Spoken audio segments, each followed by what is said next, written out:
បាទជំរាបសួរពុកម៉ែបងប្អូនជាទីគោរពរាប់អានបាទមកថ្មីមួយសារទៀតហើយបាទជាមួយនឹងការចិញ្ចឹមនៅទាកប៉ានិងមាន់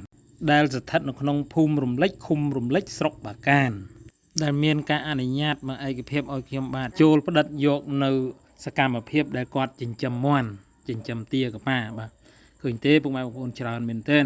នេះហើយគឺជាសក្តីសុខបែបជនបទស្រុកស្រែចំការបើតាមស្ដាប់នៅប្រសាសន៍របស់គាត់នោះគឺมันមានការលំបាកក្នុងការចិញ្ចឹមទេហើយចំពោះចំណីវិញគឺគាត់ប្រើតែតកួនកតុដើមចេកនិងលាយស្រូវបន្តិចតែប៉ុណ្ណោះសូមសរសើរគាត់បងប្អូនបើតាមខ្ញុំដឹងបងប្អូនមួយចំនួនគាត់ចិញ្ចឹមគាត់ធ្វើវ៉ាក់សាំងតែដោយឡែកផ្ទះគាត់មានប្រសាសន៍ថាគាត់អត់បានធ្វើវ៉ាក់សាំងផងបាទគ្រាន់តែទាមទារឲ្យមានអនាម័យស្អាតស្រឡះបាទដំបងពាត់ចិត្តมันមាននៅដក់ទឹកជ្រាំផុកដូចផ្ទះគាត់អញ្ចឹងមកចិញ្ចឹមបានហើយ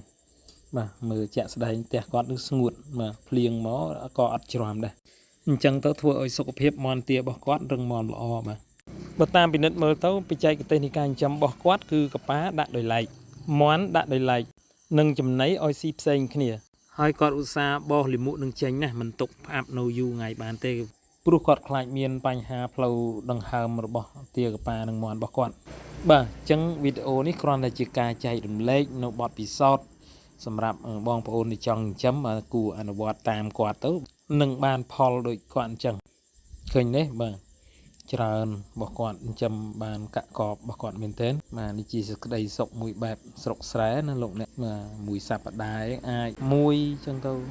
ឬក៏ពីរអញ្ចឹងទៅគ្រាន់បានកាត់បន្ថយក្នុងការចំណាយទៅទិញម្ហូបពីផ្សារមកដែរខ្ញុំថែតាក្នុងរោងហ្នឹងបងស្អាតអាចអត់ឲ្យមានទេហើយឲ្យច្រើនឲ្យទីក្នុងរោង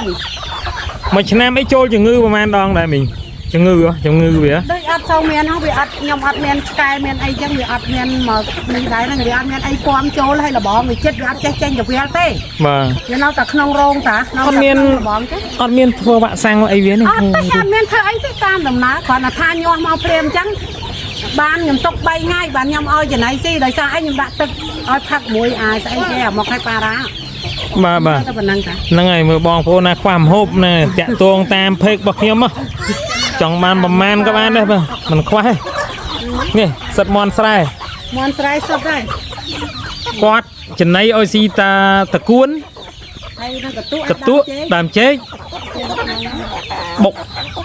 វាយកិនជាមួយម៉ាស៊ីនកិនមើលល្អមើល